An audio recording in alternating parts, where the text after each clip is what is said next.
This club has gone through one of the biggest transformations. They've turned professional. You've built an entire new squad. What has that journey been like? Yeah, it's been a bit of a crazy journey, something that I'm used to. You know, I look back at my time at my old club and I had to pretty much create 5 different squads within the 2 years. Every time someone done well, we basically sold them. I think we sold 8 players in the 2 seasons. So it was constantly, you know, reinventing the wheel at that football club. To go to Chelmsford and the support base and the expectation is fantastic, but ultimately we have created a whole new squad and kept 2 players, which is one's obviously 22 and one's 20. So, you know, it's not like you're keeping experience and a spinier team, which usually is what you'd want going to a football club. This is the first time Chelmsford have been professional. What are the biggest factors when a non-league club turns professional? The transition's huge. You wouldn't think it would be. You know, as a football fan, you just think, you know, just be extra training, but it really doesn't work like that. So we wanted to be the fittest team in the league, and I think we'll find the benefits of that maybe sort of January, February time. It's not something that can just happen overnight. We went full time. We're big in terms of our food, so we have our breakfast, our lunch at the club. We always give the players a Wednesday off as recovery, but we're pretty much doing double sessions until, you know, a Friday, or depending on the week of sort of games. But that's something that we pride ourselves on, and I think the transition in terms of like straight away the expectation, because the naming of being full time, everyone expects you to be, you know, at the top end of the league, which I expect us to be at the end of the season. But ultimately, I think there's 12 clubs now in our league that are full time. This league is brutal. We've just got the GPS for the players. We got that last week, and that probably came with, Really? In terms of, yeah, because there's so many things. I mean, the chairman gets asked every week for money for different things, and the directors, I mean, they must be sick of me constantly asking, because it is just such a transition. We've gone from using the gym at the football club, which has got, you know, all of the other members, and you've now got 20 men going in there with all their kit and everything that provides, which is noise, swearing. Put 20 footballers together, you know, I'm sure you can. They want to boot you out soon, wouldn't they? Exactly. Well, they did. They didn't boot us out, but it just didn't work. So we ended up going to a different gym, which is amazing. Why do you think the fans now expect Chelmsford to be right up there so quickly? You know, over the summer, the fans saw a new signing every single day. And, you know, straight away that builds excitement, which is great. All of this pressure and expectation is exactly why I came to the club. This is what I wanted. I wanted to create this. If you're going to work for a big football club, which Chelmsford is and will be even bigger, you've got to expect that this is going to happen. You're going to expect that there's going to be pressure on a manager's shoulders, the staff and the players. So that's a good thing. That's what I wanted to create. But ultimately, we signed a new player every other day. So as a fan, you're thinking, wow, this team, they don't realise that actually, well, we need to sign 18 new players because we only had 2. We only had 2 signed. We only had 10 before the last 2 weeks of the season. So we had 10 players signed. The chairman messaged me to say, are we going to have enough players for the start of the season? But the problem is when you go full-time as well, is everyone is under contract. So if it doesn't go right, or it doesn't go the right way, good luck getting them out of your football club, especially if you provide them with good facilities, good training, a fantastic atmosphere, which is what I like to create. You know, it's not easy just to say, actually, we don't want you at the club anymore. We don't think it's working. Full-time players will say, no, I'm enjoying it here. Why would I want to leave such a fantastic club? And that puts a lot of pressure on you to get it right. Yeah. So how much of a gamble was it for you to take this position? For your reputation, because you got Braintree into the National League. Yeah. You're now being handed all the tools that you could possibly need to do the same thing with Chelmsford. Well, if you look back at my time at Braintree's, we always started really slowly every season, and then I sort of worked my magic within the squad, moved things around. We kept getting stronger and stronger as the season progressed, and that's purely down to, in my opinion, is when you sign 18 new players, you're gonna get probably 5 wrong. You know, you might get 18 wrong, which is when you lose your job. But ultimately, for me, 18 new players, if we can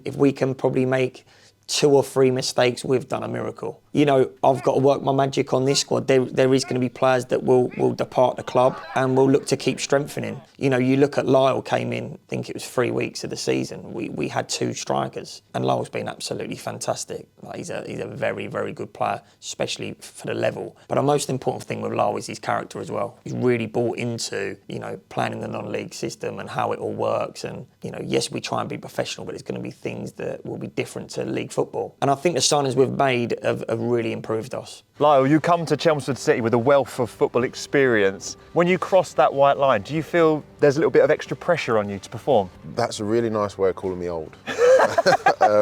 There is pressure to perform, but there's pressure to perform every time you step on the pitch, no matter what level, no matter which club you play for. There's an expectation that you do your job. Is there more pressure here than anywhere else? No, it's just a little bit different. As you age and you become one of the senior players, the pressure on you is a different kind of pressure. You have to help other players, not just play well yourself, and that's just part of the job. I suppose the natural progression of things as you get a little bit older. What drove you to a project like this in the National League South? We haven't seen you in non-league for a very long time. The owner, his vision, the manager, where they want to take the club, what they want to do. This isn't just an on-the-pitch thing for me. The club wants to be ready to take the step into the Football League, and off the pitch, that's a lot more difficult and time-consuming than it is on the pitch. So there's things that they want to do here to get this place ready for where they would like to go. And it's one of those things that off the pitch has to be right before on the pitch is. That's the way to sustain success. What was your first impressions of dropping back into non-league football? I didn't actually really think about it until after the ink was dry. And then all of the nuance of non-league football comes to the front, where you see fans behind the goal, one at one end, and then the second half they're behind the other goal, and you're like, what is going on here? Oh yeah, they can move around and do what they want. There's AstroTurf pitches and things like that, and it's not something I thought about. And then when I did think about it, I was like, okay, that's going to be interesting for me, because I don't do AstroTurf. So there's a lot of things that you don't think about until after the fact. This place wants to go places. The manager wants to go places. The owner wants to go places. The people involved here at the top want to drive this club forward. So they're open to suggestion and how we can be better and make this football club better, so that they're ready for the ultimate goal, which would be the Football League. Was it a bit of a gamble for you to drop into non-league? Because I'm sure you could have had another couple of seasons in the Football League if you wanted to. I could have stayed in the Football League. I made the decision that geography was more important. When this became quite a serious option and a serious conversation, it was something that I thought, okay, let's give it a go. And it just seemed like something that was different and bigger than me. We spend a lot of time in our careers worrying about ourselves and doing the things that we want to do for ourselves and for our own success. But this seemed like it was something that was bigger than me, the same way Colchester did when Danny Cowley sold me that. I had no visions of leaving Colchester until it happened. I was fully expecting to be there for another year, maybe 2 more years. I thought I'd see my career out playing under Danny Cowley, and that's just how I saw it. That wasn't how it was meant to be. I'm happy here. It's different. There are a lot of things you see in non-league where you go, oh wow, that's a bit mental. We played on an absolute park pitch the other day, which was crazy considering we're only in October. It was awful. It's all good fun, and it's the dressing room's still the same, whether you're in the league or out of the leagues. I'm happy here, I'm enjoying it, and happiness trumps everything for me. What did you say to Lyall Taylor to get him through the door here? The chairman was heavily involved in recruiting Lyall. He pretty much done the deal, which is a little bit different because I always deal with all the deals. And then I just spoke to Lyall, I was really honest with him. I said, look, the club is on the rise. Is it ready right now? No. But the future's going to look really bright. We sort of look at like the Wrexhams, the Bromleys, the clubs that have done it the right way and have been so successful over the last 5 seasons.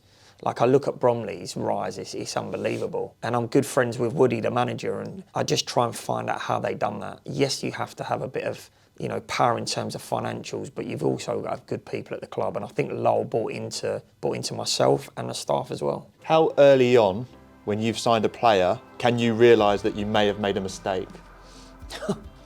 I'll be really honest, very, very quickly with me. I would probably say within maybe a few sessions. Forget even a match play. Yeah, I've got a really good gut instinct.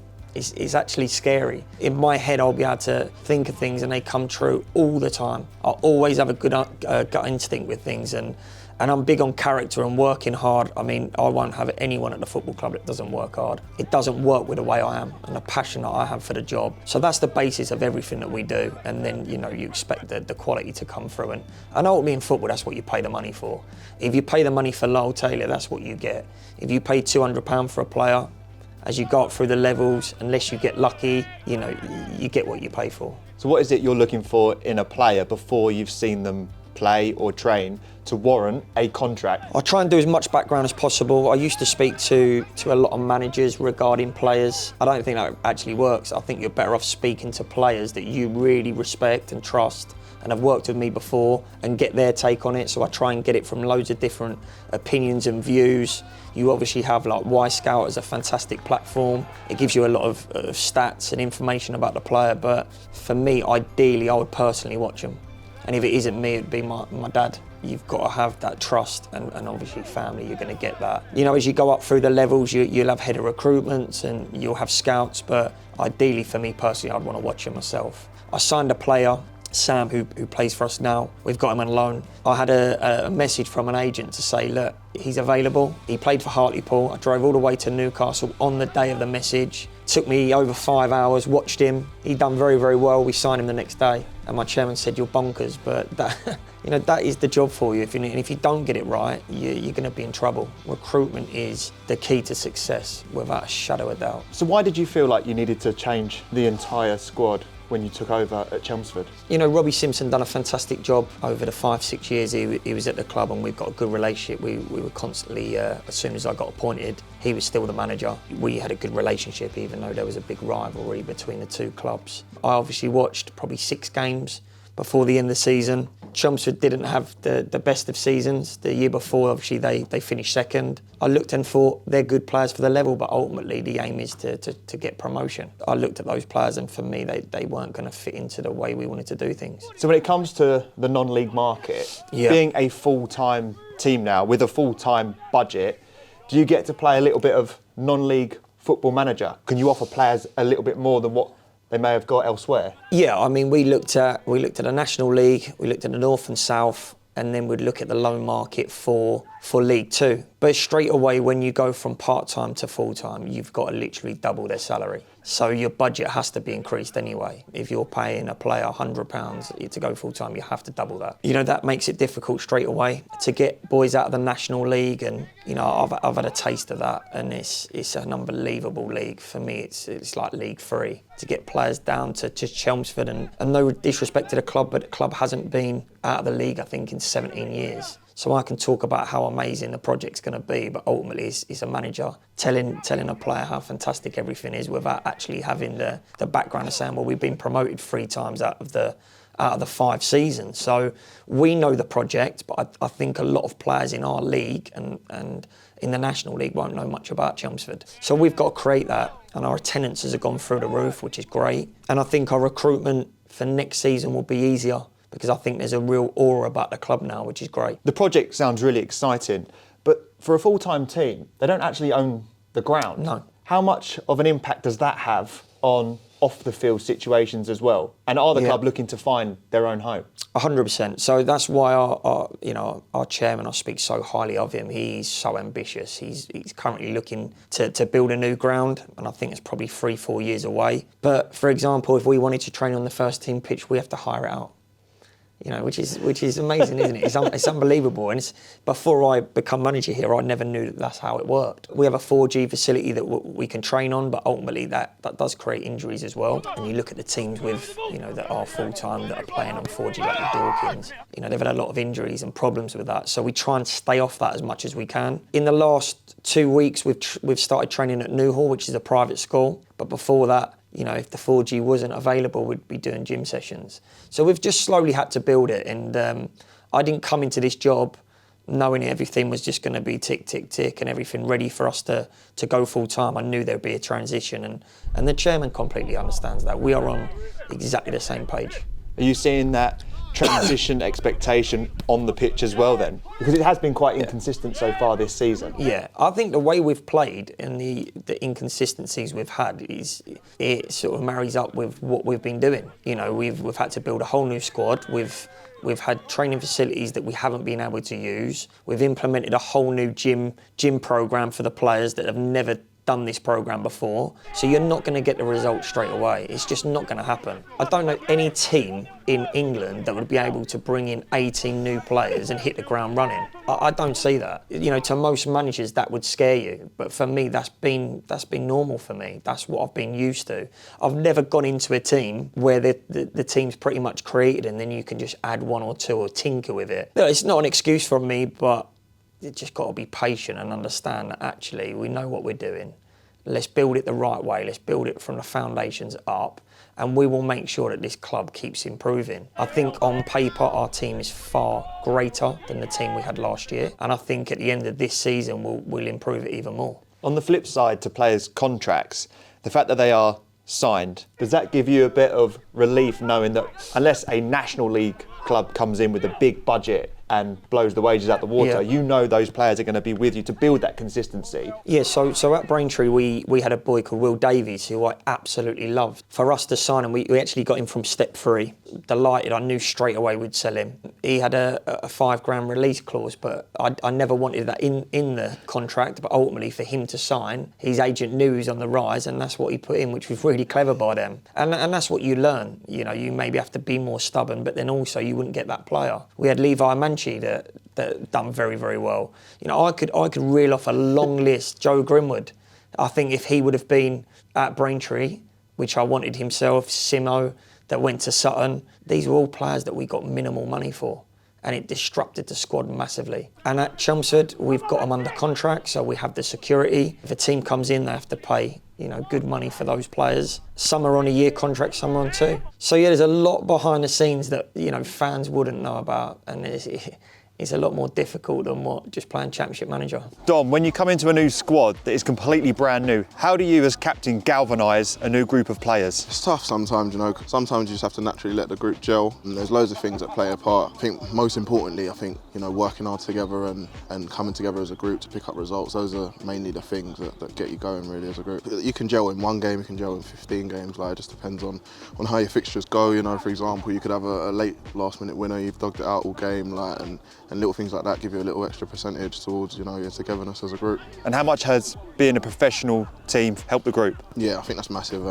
You almost get sick of each other and realise you're becoming a family, seeing each other every day and whatnot. Like, it's a massive plus, and you know, it gives you extra chance to build relationships and create, you know, bonds with the lads and whatnot. Because the club is now full time, the expectation is that they should get promoted, because it's not just as simple as buying a load of good players and then getting promoted. You know, they say that ability is 10% of what you need in football. There's loads of other things that can play a part, and in some that you have X, Y and Z, you might be missing X, Y and Z, you know, and it's about finding the balance, and sometimes that can be really tricky because you can have loads of challenges that are getting in the way. For example, you might be getting injuries, suspensions, and you just might not get the right 11 that you know is going to get the train moving. But overall, I think we've got a great group, some great players, great lads, and I think either way we will be up there. Did you need to be full time to make that transition back into non-league?